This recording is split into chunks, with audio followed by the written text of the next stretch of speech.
గజం భూమి 26,000 రూపాయలతో 200 గజాల భూమి కేవలం 55 లక్షలు మాత్రమే. బెంగళూరు హైవేకి 2 నిమిషాల దూరంలో.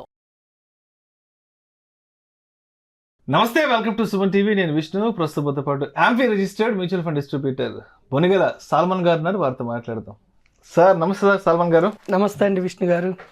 సార్ సాల్మన్ గారు, మన భారతదేశంలో అత్యంత సంపన్నులు ధనికులు అంటే ప్రతి ఒక్కరూ కూడా మొట్టమొదటిగా చెప్పే మాట అంబానీలు, అదానీలు. అంటే ఒక నెల అంబానీ మొదటి ప్లేస్లో ఉంటారు, ఇంకొక నెల అదానీ మొదటి ప్లేస్లో ఉంటారు, ఇలా ఏ నెల గణాలు మారుతూ ఉంటారు. వీళ్ళే కాకుండా టాటాలు, బిర్లాలు, తర్వాత ఇన్ఫోసిస్ అధినేతలు, లేదంటే ఆనంద్ మహీంద్రా, ఇలాంటి వాళ్ళ గురించి మనం ప్రముఖంగా చెప్పుకుంటుంటాం. సో దానికి తగ్గట్టుగానే, వాళ్ళ వ్యాపారాలకు తగ్గట్టుగానే, వాళ్ళ ఆదాయం తగ్గట్టుగానే వాళ్ళు కూడా ట్యాక్స్లు, అడ్వాన్స్ ట్యాక్స్లు పే చేస్తుంటారు. అయితే ఈ అడ్వాన్స్ ట్యాక్స్లకు సంబంధించి మొన్న ఆర్టికల్ చదివాను, ఒక ప్రముఖ దినపత్రికలో కూడా రావడం జరిగింది. అడ్వాన్స్ ట్యాక్స్లో కింగ్ ఖాన్ సెలబ్రిటీల్లో 92 కోట్లు చెల్లించిన షారుఖ్ అంట. అంటే షారుఖ్ ఖాన్ కానివ్వండి, సల్మాన్ ఖాను, తర్వాత విజయ్ వంటి ఇటువంటి పెద్ద పెద్ద బడా హీరోలు ఎవరైతే ఉన్నారో అటు నార్త్లో కానీ సౌత్లో కానీ, వీళ్ళు దాదాపు అడ్వాన్స్ ట్యాక్స్ కింద ఒక్కొక్కరు 50 కోట్లు, 60 కోట్లు, 70 కోట్లు, 80 కోట్లు, దగ్గర 100 కోట్ల వరకు అడ్వాన్స్ ట్యాక్స్ చెల్లించారంట కదా. ఇప్పుడు మనం ఇంతకు మాట్లాడుకున్నాం, టాటాలు, బిర్లాలు, అంబానీ, అదానీలు, వీళ్ళు కదా భారతదేశంలో అత్యంత సంపన్నులు, వీళ్ళు కదా అడ్వాన్స్ ట్యాక్స్ ఎక్కువ చెల్లిస్తారు అనుకుంటాం కదా. బట్ ఏంటి ఇక్కడ సినిమా సెలబ్రిటీలు కూడా ఇంత పెద్ద ఎత్తున దాదాపు 100 కోట్ల రూపాయల వరకు అడ్వాన్స్ ట్యాక్స్లు పే చేస్తారు? ఏంటి అసలు దీన్ని ఎలా అర్థం చేసుకోవాలి? మంచి క్వశ్చన్ అడిగారు విష్ణు గారు. ఇప్పుడు మనం ఇక్కడ సామాన్య మానవులు కూడా అర్థం చేసుకోవాల్సింది ఇదే. ఇప్పుడు రిచెస్ట్ పర్సన్ ఎవరు మన భారతదేశంలో? అంబానీ, అదానీ లేదా అంబానీ, లేదంటే టాటాలు, మీరు అన్నట్టు పెద్ద కంపెనీస్ ఓనర్స్, ప్రమోటర్స్ ఎక్కువ రిచెస్ట్ పర్సన్, వాళ్ళు ఎక్కువ పే చేయాలి. అయితే మనం అర్థం చేసుకోవాల్సింది ఏంటంటే, భారతదేశంలో వాళ్ళ సంపద అంతా ఏ రూపేనా ఉంది? ఈక్విటీస్. ఈక్విటీస్ అంటే కంపెనీ యొక్క షేర్ల రూపేనా ఉంది. వాళ్ళ సంపదను కొలచడం కూడా number of shares into share value. భారతదేశం, మన దేశం ఇచ్చిన, చట్టపరంగా ఇచ్చిన గొప్ప గొప్ప ప్రివిలేజ్, అదృష్టం ఏమిటంటే, ఎవరైతే ఈక్విటీస్లో సంపద పెట్టారో వాళ్ళు సంపద తీసుకుంటే మాత్రమే ట్యాక్స్ కట్టాలి.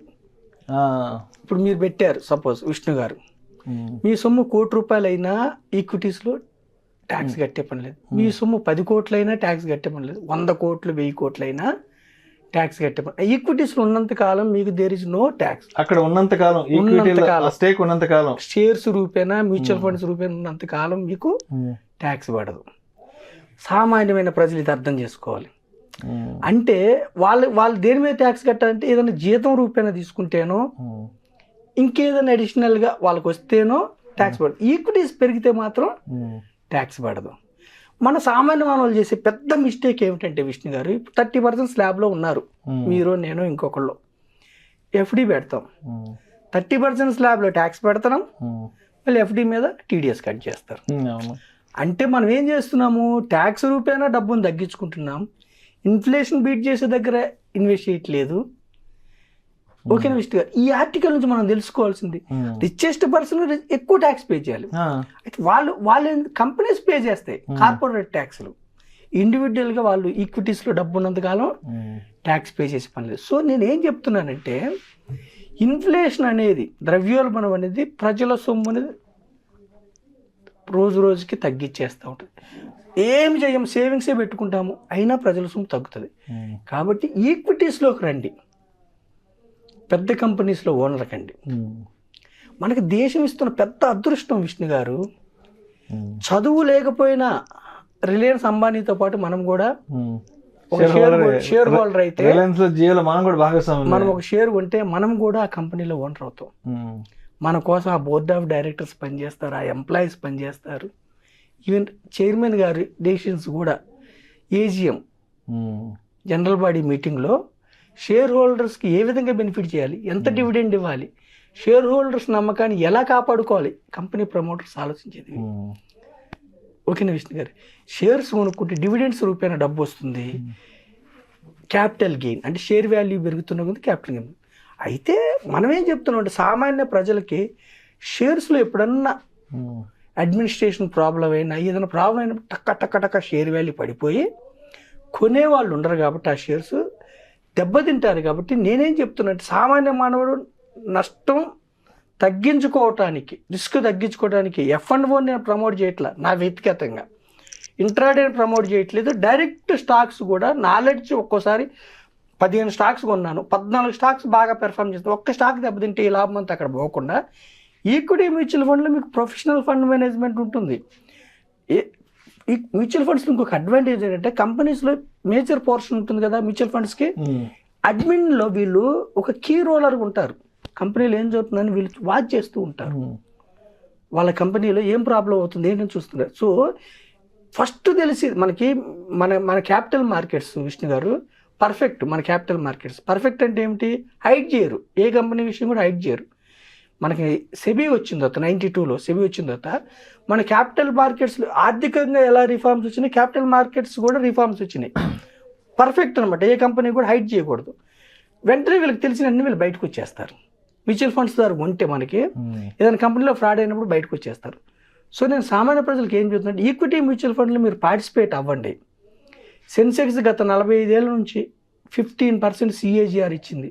1 లక్ష రూపాయలు 45 ఏళ్ళు 8,30,00,000 అయింది.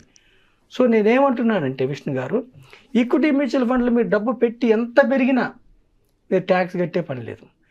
తీసుకున్న రోజు 2018 ముందు అయితే క్యాపిటల్ గెయిన్ మీద కూడా ట్యాక్స్ లేదు. 18 తర్వాత అరుణ్ జైట్లీ గారు పెట్టారు, తర్వాత నిర్మలా సీతారామన్ గారు మొన్న ఏం చేశారు, అరుణ్ జైట్లీ గారు 10% పెట్టారు లాభం మీద, వీళ్ళు 12.5 చేశారు. అంటే మీరు 1 లక్ష పెట్టారు, 1 కోటి అయింది అనుకోండి, 99 లక్షలు క్యాపిటల్ గెయిన్ అంటారు. క్యాపిటల్ గెయిన్ మీద ఈక్విటీలో 12.5%. తీసుకున్న రోజు మాత్రమే ట్యాక్స్ కట్టాలి. సో ఈక్విటీస్లో ఉన్నంతకాలం మనం ట్యాక్స్ కట్టాం కాబట్టి, అందుకని అదానీ గారు, అంబానీ గారు, కార్పొరేట్లు అందరూ ఈక్విటీస్ రూపేణా వాళ్ళ సొమ్ము ఉంటుంది.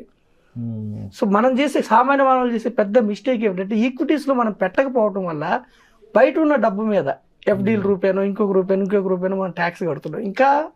ఇంకా మన డబ్బును తగ్గించుకుంటున్నాం. రైట్ రాయల్గా ఇండియన్ ఎకానమీ స్టోరీలో లార్జ్ క్యాప్ ఫండ్స్ తీసుకుంటే ఇండియాలో టాప్ 100 కంపెనీస్లో మీరు ఓనర్ అవుతారు.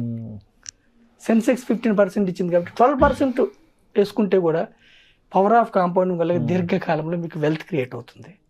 రిస్క్ ఉంటుంది అంటే మ్యూచువల్ ఫండ్స్లో రిస్క్ ఉంటుంది. రిస్క్ అంటే ఏమిటి, జీరో అవ్వటం కాదు. 100 రూపాయలు పెట్టిన దగ్గర 95 రూపాయలు 90 రూపాయలు అవుతుంది షార్ట్ పీరియడ్లో. కానీ సెన్సెక్స్ హిస్టరీ మనం చూస్తే ఎవరైతే 10 ఏళ్ళు పెట్టారో, 15 ఏళ్ళు పెట్టిన వాళ్ళకి నెగిటివ్ రిటర్న్ లేదు, 10 ఏళ్ళు పెడితే ఒక్కసారి మాత్రమే నెగిటివ్ రిటర్న్ వచ్చింది. దీర్ఘకాలం ఉంటే యూత్ వెల్త్ క్రియేట్ చేసుకొని ధనవంతులు అవడానికి అవకాశం ఉంది. వారెన్ బఫెట్ గారు ఏం చెప్పారంటే, మీకు వచ్చిన డబ్బుని ఖర్చు పెట్టిన తర్వాత ఇన్వెస్ట్ చేయడం కాదు, ఇన్వెస్ట్ చేసిన తర్వాత మిగిలిన డబ్బుతో ఖర్చు చేసుకోండి, అప్పుడు మీరు ధనవంతులు అవుతారు. రెండవ సూత్రం ఏం చెప్పారంటే వారెన్ బఫెట్ గారు, never depend on single income. మీరు డబ్బు సంపాదించడానికి ఎంతో కష్టపడతారు, ఒక్కసారి డబ్బు వచ్చిన తర్వాత డబ్బు మీకోసం కష్టపడాలి అంటే మీరు ఇన్వెస్ట్ చేయాలి. డబ్బు సంపాదించడానికి ఎంతో కష్టపడతారు, డబ్బు మీకోసం కష్టపడాలి అంటే వైజ్గా ఇన్వెస్ట్ చేయండి. వైజ్గా ఇన్వెస్ట్ చేస్తే కంపెనీస్ మీకోసం పనిచేస్తాయి.